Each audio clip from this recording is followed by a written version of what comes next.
नमस्कार। अगर उत्तर प्रदेश में एक सरकारी नौकरी का सपना है तो ये जानकारी खास तौर पर आपके लिए ही है। देखिए, यूपीएसएससी मतलब कि उत्तर प्रदेश अधीनस्थ सेवा चयन आयोग बहुत जल्द कई बड़े पदों पर भर्तियां निकालने वाला है। तो चलिए एक एक करके जानते हैं कि कौन कौन से मौके दरवाजे पर दस्तक दे रहे हैं। तो सबसे बड़ा सवाल यही है ना, कि आखिर किन भर्तियों का सबसे ज्यादा इंतजार हो रहा है। भाई बहुत से लोग अलग अलग पदों के लिए सालों से तैयारी जो कर रहे हैं। तो आइए देखते हैं कि आने वाले कुछ ही महीनों में कौन सी भर्तियां सबसे पहले आ सकती हैं। आज हम किस तरह से आगे बढ़ेंगे वो बिल्कुल साफ है। हम शुरुआत करेंगे उन भर्तियों से जो किसी भी वक्त आ सकती हैं, फिर सबसे बड़ी भर्तियों पर नजर डालेंगे। उसके बाद देखेंगे कि आने वाले कुछ महीनों में क्या उम्मीद की जा सकती है। फिर कुछ विशेष पदों की बात करेंगे और हाँ, अंत में सबसे जरूरी तैयारी की सही रणनीति क्या होनी चाहिए, इस पर चर्चा करेंगे। ठीक है, तो चलिए शुरू करते हैं। सबसे पहले बात करते हैं उन भर्तियों की जिनका विज्ञापन लगभग तैयार है और समझ लीजिए कभी भी जारी हो सकता है। इसमें सबसे आगे जो दो नाम हैं वो है एडीओ और फॉरेस्ट गार्ड। अब यहाँ जो बात दिलचस्प है वो है इन दोनों तत्काल भर्तियों की तुलना। एक तरफ है असिस्टेंट डेवलपमेंट ऑफिसर यानी एडीओ और दूसरी तरफ है फॉरेस्ट गार्ड। मजे की बात यह है कि दोनों ही भर्तियों की प्रक्रिया एक साथ चल रही है और पदों की संख्या भी लगभग लगभग बराबर ही है। तो एडीओ यानी असिस्टेंट डेवलपमेंट ऑफिसर के लिए करीब करीब 660 पद आने की उम्मीद है। ऐसा माना जा रहा है कि ये भर्ती इसी महीने के अंत तक आ सकती है, जिसमें एग्रीकल्चर और कोऑपरेटिव जैसे पद शामिल होंगे। और ठीक इसी तरह फॉरेस्ट गार्ड के लिए भी 650 पद पूरे तरह से तैयार हैं। इसका विज्ञापन भी सच कहूं तो किसी भी समय जारी हो सकता है। और हाँ, एक और बात, इन दोनों के साथ ही असिस्टेंट अकाउंटेंट और ऑडिटर की भर्ती भी इसी लाइन में है। जानकारी तो यही है कि इन तीनों विज्ञापनों में से कोई भी एक सबसे पहले आ सकता है। चलिए अब अगले सेक्शन पर चलते हैं और देखते हैं कि संख्या के लिहाज से सबसे बड़े मौके कौन से आने वाले हैं। यहाँ बात हो रही है लोअर पीसीएस और असिस्टेंट स्टैटिस्टिकल ऑफिसर यानी एएसओ की। ये दो भर्तियां आने वाले समय में सबसे ज्यादा ध्यान खींचने वाली हैं, ये तय है।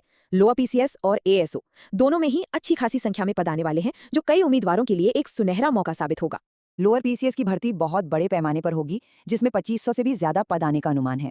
यह निश्चित रूप से इस साल की सबसे बड़ी भर्तियों में से एक होगी, इसमें कोई शक नहीं है। और अगर एएसओ की बात करें तो इसमें भी पदों की संख्या बढ़ने की पूरी पूरी संभावना है। मतलब जब तक इसका फाइनल विज्ञापन आएगा तब तक इसमें 1150 से 1200 के बीच पद हो सकते हैं। तो जो भर्तियां तुरंत आ सकती हैं और जो सबसे बड़ी हैं उनकी बात हो गई। अब देखते हैं कि अगले कुछ महीनों में यानी मई से लेकर अगस्त के बीच कौन से पद आ सकते हैं। तो आने वाले महीनों का कैलेंडर कुछ इस तरह का दिख सकता है। मई के अंत तक लैब टेक्नीशियन के 400 से ज्यादा पद आ सकते हैं। फिर मई जून में लाइब्रेरियन और करीब करीब 1000 स्टेनोग्राफर के पद देखने को मिल सकते हैं। और फिर जुलाई अगस्त के आसपास जूनियर असिस्टेंट की एक नई भर्ती आने की भी पूरी पूरी संभावना है। अब उन पदों की बात करते हैं जिनके लिए थोड़ी खास तकनीकी या व्यावसायिक योग्यता की जरूरत होती है। मतलब ये पद उन उम्मीदवारों के लिए हैं जिनके पास एक स्पेसिफिक स्किल सेट है। ये टेबल देखिए, इसमें सब कुछ बहुत अच्छे से समझाया गया है। इसमें कुछ विशेषज्ञ पद, उनमें पदों की संख्या और उनकी जरूरी योग्यताओं का जिक्र है, जैसे कि कंप्यूटर असिस्टेंट और जूनियर सिविल इंजीनियर।